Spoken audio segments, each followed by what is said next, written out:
Bonjour à tous, c'est parti pour le débrief spécial week-end européen avec quelques belles affiches au programme. Total impro comme d'habitude. Je commence par la Serie A, parce que la Serie A, je pense que c'est bientôt plié. La Juventus qui est partie faire le taf au stade Artemio Franchi de la Fiorentina. 3-0, victoire nette, claire, sans bavure. Cristiano encore buteur qui prend la tête du classement. La Juve qui prend 11 points d'avance sur le Napoli. Donc là, ça commence à faire beaucoup. Je pense que leur objectif cette année, c'est la Ligue des Champions, c'est pas le championnat, parce que ça fait 4 fois d'affilée qu'ils le gagnent. Mais quand même, la mettre des claques comme ça, gifle sur gifle, le week-end, surtout que c'est dur de gagner la Fiorentina. Donc félicitations. Belle équipe la Juve, même si je suis pas fan. C'est une belle équipe, faut le reconnaître. Parce que même sans Pjanic, remplacé par Bentancur, ça tourne, ça marche comme sur des roulettes. Donc bravo à eux. Le match du week-end, c'était Roma-Inter. 2-2, score final. Encore Icardi buteur. La Roma qui a fait un beau match, qui aura limite mérité de gagner. L'Inter qui s'en sort grâce à ses individualités encore une fois. Avec un gros Milan Skriniar derrière qui a fait un super match. Et puis on attend la suite. Maintenant, l'Inter, c'est la Ligue des Champions en priorité. La Roma, ils sont déjà qualifiés, donc faut qu'ils reviennent en championnat parce qu'ils sont très très loin. Autre équipe dont je voulais parler, c'était le Milan AC. Milan AC qui revient dans le Big Four italien, ils sont 4e du classement. Il y a un joueur qui a réussi à retourner l'opinion de tout le monde. C'est Tiemoué Bakayoko. Ça fait 2 matchs où il est monstrueux. Même Gattuso l'a dit en conférence de presse, il a dit au départ je croyais qu'on s'était trompé sur le recrutement. Et maintenant il a retourné sa veste, c'est normal. Ouais, il a été fantastique. Au milieu de terrain, il a touché beaucoup de ballons, il a récupéré pas mal de situations difficiles aussi. Donc bravo à lui, j'espère que ça va continuer. Et il a la Lazio qui est juste derrière. La Lazio, ils ont un peu de mal en ce moment, ils sont dans une période un peu plus creuse. Donc je pense que le fait qu'ils soient qualifiés en Europa League, ça va jouer pour eux, mais je pense que Big Four, il est bien installé. Ça changera pas jusqu'à la fin de la saison, je pense pas. On a les 4 clubs qui, je pense, se qualifieront pour la Ligue des Champions. Ensuite, on passe à la Ligue 1, classique. Je parlerai pas de Marseille, parce que en ce moment, c'est une catastrophe dans tous les domaines. Surtout quand j'entends Adil Rami qui, à la fin du match, dit bah c'est bien, on n'a pas pris de but. Ah, bravo. C'est ça la mentalité. Donc en fait, tu prends pas de but à domicile. Tu fais 0-0, t'es content parce que t'as pas pris de but. Donc t'es content de faire match nul. Ça, c'est de la sacrée mentalité de compétiteur. Hein. Merci Adil. Donc non, j'en parle pas. Paris qui concède son premier match nul à Bordeaux. Après un match difficile contre Liverpool où ils ont perdu pas mal de force et d'énergie. Donc c'est normal, c'est logique. Ce que je comprends pas, c'est pourquoi Tuchel n'a pas fait tourner, que ce soit Neymar et Mbappé. C'est pas un match important. Ça y est, la Ligue 1, elle est pliée. Donne-leur du repos. Les mecs, ils ont joué déjà blessés à Liverpool. Ils se sont donnés. Ne les fais pas rejouer derrière. Tu reblesses derrière Neymar. Mais si c'est une blessure grave, on fait comment? Le match le plus important de l'année sera à Belgrade. Imagine, il n'est pas là à Belgrade. Imagine Paris perd à Belgrade. Et ben on reparlera de ce match à Bordeaux, où Neymar s'est blessé. Ok, il a marqué, d'accord. Et je m'en tape. La série, enfin, la Ligue 1, elle est terminée, elle est pliée pour Paris. Fais tourner, fais jouer les jeunes. Au début de l'année, il donnait du temps de jeu. Pourquoi il a changé? Pourquoi il change? Parce qu'il a gagné à Liverpool. Donc maintenant, il faut revenir à la même époque qu'avant et aux mêmes décisions qu'avant. Non. Là, tu fais tourner, tu donnes du temps de jeu aux jeunes, ils seront contents. Et là, non. Pour moi, c'est une erreur. Erreur tactique, erreur décisionnelle qu'il a faite. Pour moi, c'est un avis perso, encore une fois. Hein. C'était pas le moment de le faire jouer. Je l'aurais fait tourner, souffler un peu, soigne ta blessure et sois en forme quand on partira en Serbie. Voilà. Ensuite, Lyon, eux, ont retrouvé les ressources mentales pour revenir à 2-2 après avoir été menés 2-0 à Lille. Donc, qu'on dominé, Lyon, les Lyonnais, ils ont dominé tout le match. Hein. C'était facile pour eux. Limite Lille, méconnaissable. Ils mènent 2-0, mais pour moi, c'est pas mérité. Montpellier, qui va gagner à Monaco, après avoir été mené 1-0. Donc, mentalement, là aussi, on a des équipes qui sont prêtes. Ça donne le classement. Hein. Premier Paris, deuxième Montpellier, troisième Lyon. égalité avec Lille. Donc voilà, ça va être dur la Ligue 1 cette année. Hein. Ça va être serré. Hein. Ça commence à revenir derrière. Marseille, s'ils font pas le taf, ils vont se retrouver à la 6e, 7e place. Parce que Saint-Etienne, ils ont aussi gagné. Ils ont battu 3-0 Nantes. Prochain match Nantes-Marseille. Je serai là-bas d'ailleurs. Je vais essayer de faire un petit débrief en direct de la Beaujoire. Ça sera pas mal.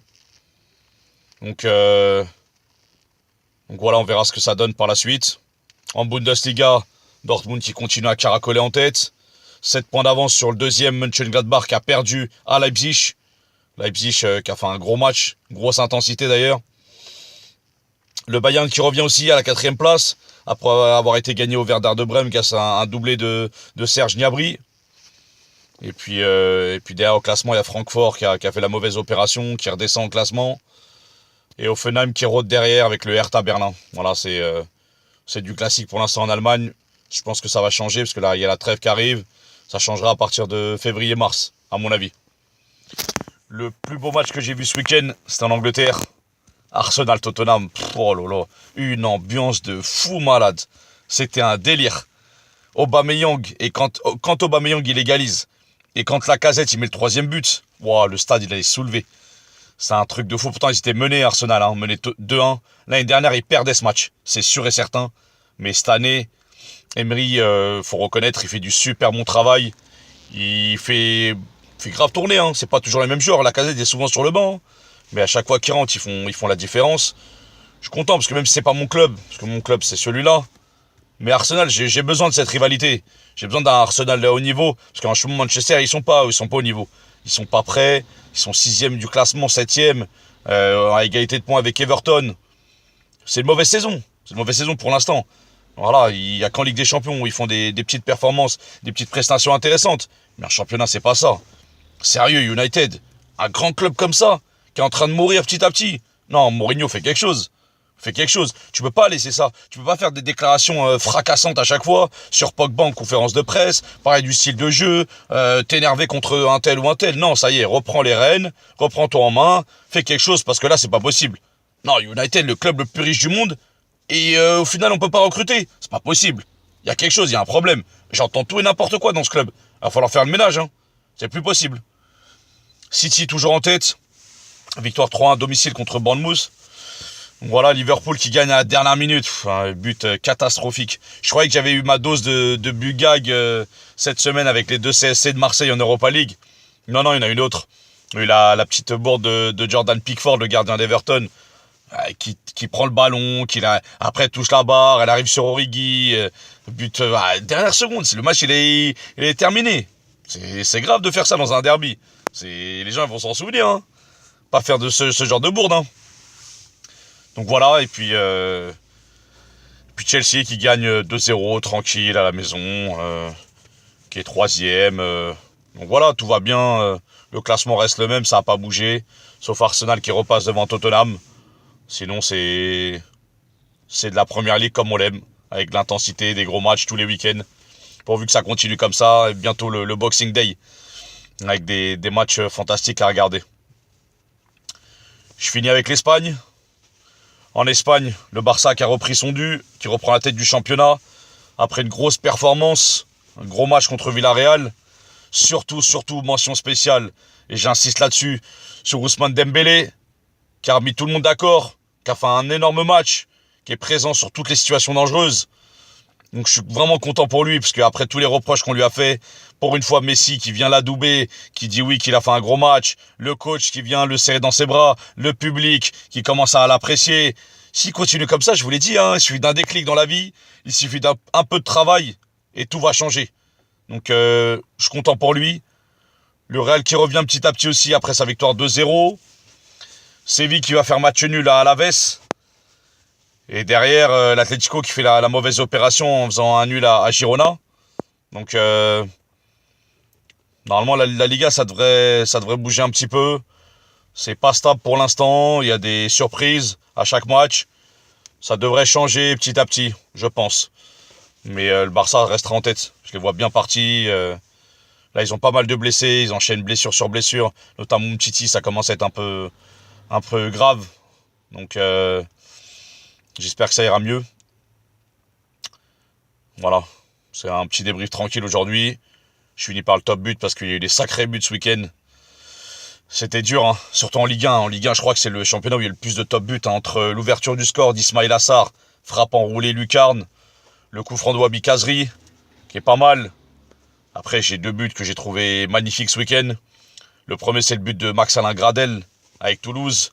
Centre tourné acrobatique. À regarder si vous l'avez pas vu. Et le premier but de Leipzig contre Mönchengladbach. Une action collective pendant 30 secondes où Mönchengladbach touche pas le ballon. Ça va vite vers l'avant, vertical. Petit pont dans la surface. Frappe croisée. Le haut niveau. Tout ce qu'on aime. Voilà, merci à tous. Bonne soirée. Cette semaine, il n'y a pas de Ligue des Champions. Donc rendez-vous ou mercredi soir à la Beaujoire ou alors le week-end prochain. Salut à tous.